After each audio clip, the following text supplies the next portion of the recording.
profesionista, eres una mujer que sabes a lo que vas. Entonces yo no quiero un hijo, ¿no? Y tuve un caso dramático de una amiga mía que se quiso suicidar en plena Avenida Central, porque no podía decirle a su familia estoy embarazada. Entonces ella me pidió que investigara a dónde habían ido a abortar con las conocidas, y yo la acompañé porque ella decía no debo tener este hijo. Entonces, porque por un lado estaban los hermanos, la amenazaron de matar, y ella pues al rechazarle el compañero al hijo, pues ella dijo no le queda más que la muerte. Entonces la acompañé y yo no sabía pues nada de cómo eran esas cosas allá por el Peñón Viejo, pero me quedé sorprendida. Había 238 mujeres esperando lo mismo con la comadrona. Cuando salió mi amiga era un pan de cero. Digo, ¿qué te hicieron? Sin guantes ni nada, pinzas de esas que había para la ropa, metálicas. Esas se las metían, les prendían toda la placenta dentro para que se les prendiera. Mi amiga se estaba muriendo esa noche de una fiebre porquera. Y en su casa me hablaron a las 2, 3 de la mañana. ¿Qué pasó con esta niña? Tú debes de saber. Ahora sí que yo viví en carne propia también el haber acompañado a un delito, ¿no? A un homicidio. Yo no lo sentía así, pero la familia de ella me estaba haciendo sentir que yo, si la había acompañado a abortar, era cómplice de un homicidio. Para no hacer el cuento largo, mi amiga más adelante salvó su vida, se casó más adelante, quiso tener hijos, pero debido a ese aborto que hizo. Y más adelante presentó una enfermedad que murió en el Instituto Nacional de la Nutrición, y pues le preguntaban en su historia clínica si había tenido abortos. Obviamente por la cuestión del miedo, del temor, ella lo negó, ¿no? Que había tenido un aborto clandestino. Pero los médicos nos explicaban por qué la muerte se le trastocó su hígado y todo. Y pues en el certificado de defunción decía que esto le había venido por un aborto fuera de la ciencia médica. Entonces yo me metí durísimo ese tiempo a los grupos feministas que dirigieron Palamas con exigir a los funcionarios la despenalización del aborto, pero como dice la doctora, no me hicieron caso. Yo trabajé en la UAM Xochimilco, ahí hicimos un grupo, había un seminario de investigación apoyando la despenalización del aborto. En aquel entonces tuvimos el apoyo de la que fue gobernadora después de Zacatecas, está Amalia García, pero tampoco se logró nada, porque desgraciadamente mujeres de izquierda desde entonces nos dieron la espalda. Pero esto es terrible, y digo, bueno, yo sigo trabajando con gente, jóvenes, mujeres jóvenes que vienen a trabajar dentro del Estado de México, y ahorita a los 16, 17 años, ya dejo el trabajo, estoy esperando. Y si les dice uno, piensa si lo correcto es que abortes, porque sin trabajo, sin preparación, solas,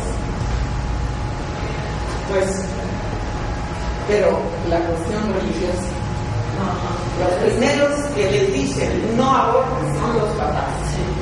La mamá ya está con bola de hijos, con problemas económicos muy serios, pero no, es pecado abortar. Entonces, a mí me da una pena porque soy maestra maestra de primaria, psicóloga, ver bola de niños que no tienen derecho a la vida. Para mí eso me parece más grave.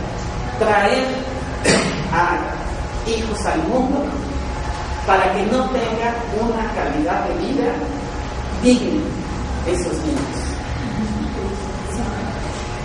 Entonces, pues, nada más quise hacer este comentario porque sí, esto es un asunto gravísimo, gravísimo.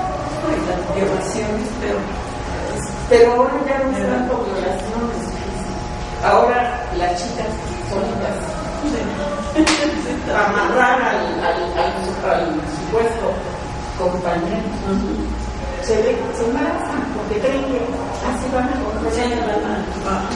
Pues yo te agradezco que nos hayas compartido esta tragedia, o sea, ya concreta, una persona, ¿verdad? Porque a veces hablamos de números y todo, y bueno, se queda todo volando. Pero quiero decirles una cosa: es la tercera causa de muerte de las mujeres en el mundo y en México. Los abortos mal practicados. Otra cosa, más del 80% de las mujeres que interrumpen el embarazo se declaran católicas practicantes. O sea, las autoridades eclesiásticas tienen que entender que lo que están haciendo, están yendo en contra de su propia feligresía, que son católicas practicantes. Y que quede muy claro: la interrupción del embarazo no es un método de planificación familiar, es una tragedia. Es una tragedia que las que somos mujeres y que hemos parido sabemos de lo que estamos hablando. Pero es una tragedia que la mujer tiene el derecho de decidir en momentos límite de su vida qué hace.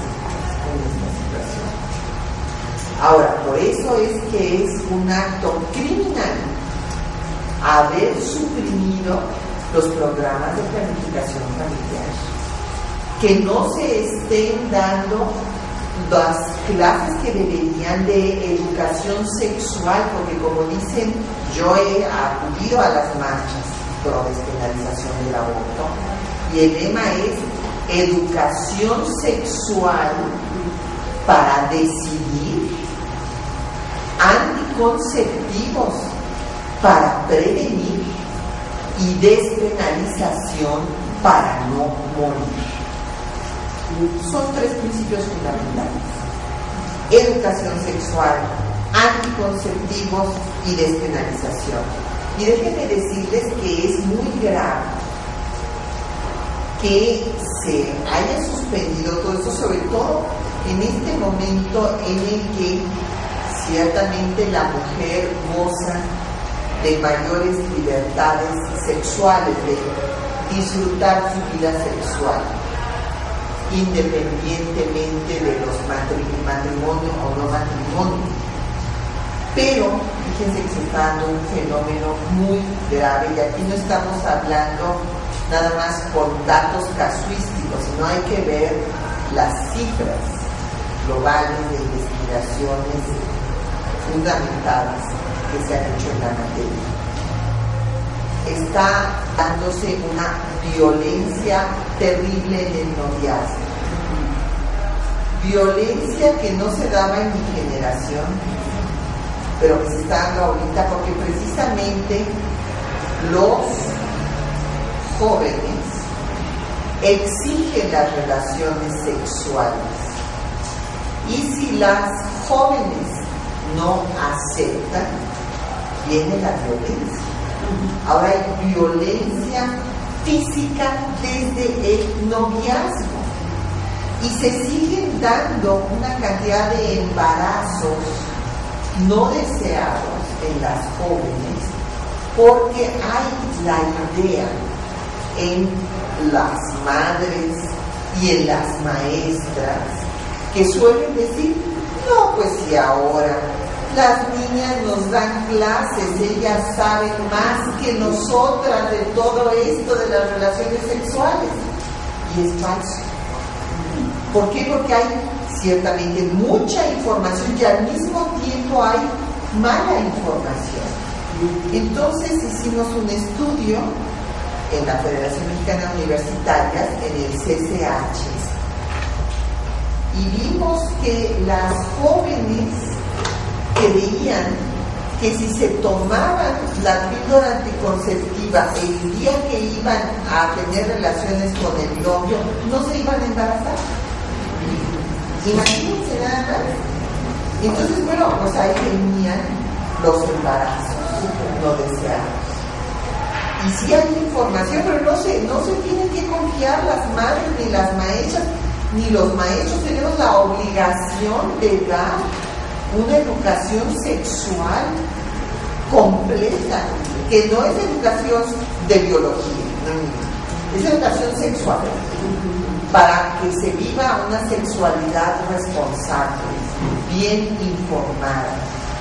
Y luego también los jóvenes que no quieren usar condón porque sienten más bonito sin el condón.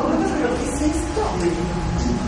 Y no tienen la responsabilidad, no saben inclusive si en un momento dado son portadores del VIH.